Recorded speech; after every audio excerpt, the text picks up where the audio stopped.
അസ്സലാമു അലൈക്കും വറഹ്മത്തുള്ളാഹി വബറകാതുഹു. അൽഹംദുലില്ലാഹി വഹദ വസ്സലാത്തു വസ്സലാമു അലാ മല്ലാ നബിയ്യ ബഅദ.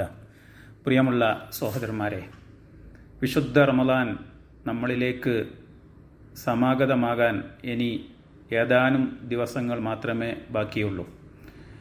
വിശുദ്ധ റമളാനിനെ സ്വീകരിക്കാൻ കാത്തിരിക്കുന്ന നാം റമളാനുമായി ബന്ധപ്പെട്ട് നോമ്പുമായി ബന്ധപ്പെട്ടുള്ള ചില കാര്യങ്ങൾ നാം മനസ്സിലാക്കേണ്ടതുണ്ട്. ഇസ്ലാമിൻ്റെ പഞ്ചസ്തംഭങ്ങളിൽ മൂന്നാമത്തേതാണ് നോമ്പ് എന്ന് നമുക്കെല്ലാവർക്കും അറിയാം. പ്രഭാതോദയം മുതൽ സൂര്യാസ്തമയം വരെ നോമ്പ് മുറിയുന്ന കാര്യങ്ങളെ അള്ളാഹുവിന് വേണ്ടി ത്യജിക്കുന്ന ആരാധനയാണ് നോമ്പ് എന്നുള്ളത്. ഇബ്നു ഉമർ റളിയല്ലാഹു അൻഹു നിവേദനം ചെയ്യുന്ന ഹദീസിൽ റസൂലുള്ളാഹി സ്വല്ലല്ലാഹു അലൈഹി വസല്ലം പറഞ്ഞു, ബുനിയൽ ഇസ്ലാമു അലാ ഖംസിൻ ഷഹാദത്തി അല്ലാ ഇലാഹ ഇല്ലല്ലാഹു വ അന്ന മുഹമ്മദർ റസൂലുള്ളാഹ് വ ഇഖാമിസ് സ്വലാ വ ഈതാഇസ് സക്കാ വൽ ഹജ്ജി വ സൗമി റമളാൻ. ഇസ്ലാം 5 കാര്യങ്ങളിൽ സ്ഥാപിതമാണ്. അള്ളാഹു അല്ലാതെ ആരാധനില്ലെന്നും മുഹമ്മദ് നബി അള്ളാഹുവിൻ്റെ ദൂതനാണെന്നും സാക്ഷ്യം വഹിക്കുക, നമസ്കാരം നിലനിർത്തുക, സക്കാത്ത് നൽകുക, ഹജ്ജ് നിർവഹിക്കുക, റമളാനിൽ നോമ്പ് നോൽക്കുക എന്നിവയാണവ. ഇമാം ബുഖാരിയും മുസ്ലിമും നിവേദനം ചെയ്ത ഹദീസാണിത്. ഹിജ്റ വർഷം 2 റമളാൻ നോമ്പ് നിർബന്ധമായി കൽപ്പിക്കപ്പെട്ടത്. 9 റമളാനുകളിലാണ് നബി സല്ലല്ലാഹു അലൈഹി വസല്ലമ നോമ്പനുഷ്ഠിച്ചത്. വിശുദ്ധ നോമ്പ് നിർബന്ധമാക്കിയതിലെ യുക്തി എന്താണ് എന്ന് സൂറത്തുൽ ബഖറ 183 ആയത്തിലൂടെ അല്ലാഹു സുബ്ഹാനഹു വ തആല നമ്മെ അറിയിക്കുന്നു. യാ അയ്യുഹല്ലദീന ആമനു കുതിബ അലൈക്കുമുസ് സിയാമു കമാ കുതിബ അലൽ ലദീന മിൻ ഖബലിക്കും ലഅല്ലക്കും തത്തഖൂൻ.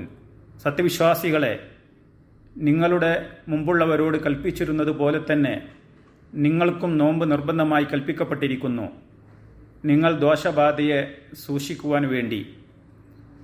നോമ്പ് നിർബന്ധമാക്കിയതിലെ യുക്തി ഈ ഖുർആൻ വചനത്തിൽ നിന്നു തന്നെ നമുക്ക് വ്യക്തമാണ്. അള്ളാഹുവിനെ സൂക്ഷിക്കുക, അവനെ ആരാധിക്കുക എന്നുള്ളതാണ് നോമ്പ് നിർബന്ധമാക്കിയതിലൂടെ ഉദ്ദേശിക്കപ്പെടുന്നത്. തഖ്വ എന്നാൽ നിഷിദ്ധങ്ങൾ ഉപേക്ഷിക്കുകയും കൽപ്പനകൾ പ്രാവർത്തികമാക്കുകയും ചെയ്യലാണ്.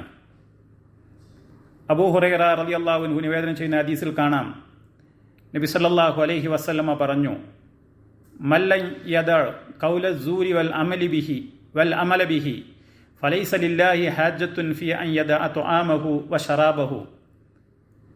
അബൂ ഹുറൈറ റളിയല്ലാഹു അൻഹു നബി സല്ലല്ലാഹു അലൈഹി വസല്ലമ പറഞ്ഞതായി ഇപ്രകാരം പറയുന്നു, വല്ലവനും കളവ് പറയലും അത് പ്രവർത്തിക്കലും ഉപേക്ഷിക്കാത്ത പക്ഷം അവൻ്റെ ഭക്ഷണവും പാനീയവും അവൻ ഉപേക്ഷിക്കുന്നതിൽ അള്ളാഹുവിന് യാതൊരു ആവശ്യവുമില്ല. ഇമാം ബുഖാരി റഹ്മഹുല്ല തൻ്റെ സ്വഹീഹിൽ നിവേദനം ചെയ്ത ഹദീസാണിത്. നോമ്പുകാരന് നിർബന്ധമായ കാര്യങ്ങൾ ചെയ്യലും നിഷിദ്ധങ്ങളിൽ നിന്ന് വിട്ടുനിൽക്കലും അനിവാര്യമാണ് എന്ന് ഈ ഹദീസ് നമ്മെ പഠിപ്പിക്കുന്നു. ഏഷണി, പരദൂഷണം, കളവ് എന്നിവയിൽ നിന്ന് വിട്ടുനിൽക്കുക, നിഷിദ്ധമായ കച്ചവടം ഉപേക്ഷിക്കുക, മ്ലേച്ഛതകളിൽ നിന്ന് അകന്നു നിൽക്കുക തുടങ്ങിയ റമളാനിൽ പരിപൂർണമായും പാലിക്കപ്പെടുകയാണ് എങ്കിൽ മറ്റു മാസങ്ങളിലും അവനത് പാലിക്കുവാൻ സാധിക്കുന്നതാണ്. റമളാനിൻ്റെ ചൈതന്യവും റമളാനിൻ്റെ മഹത്വവും ഒക്കെ മനസ്സിലാക്കി വിശുദ്ധ റമളാനിൽ നോമ്പനുഷ്ഠിക്കുവാനുള്ള തൗഫീക്ക് അല്ലാഹു സുബ്ഹാനഹു വ തആല നമുക്കെല്ലാവർക്കും പ്രദാനം ചെയ്യുമാറാവട്ടെ.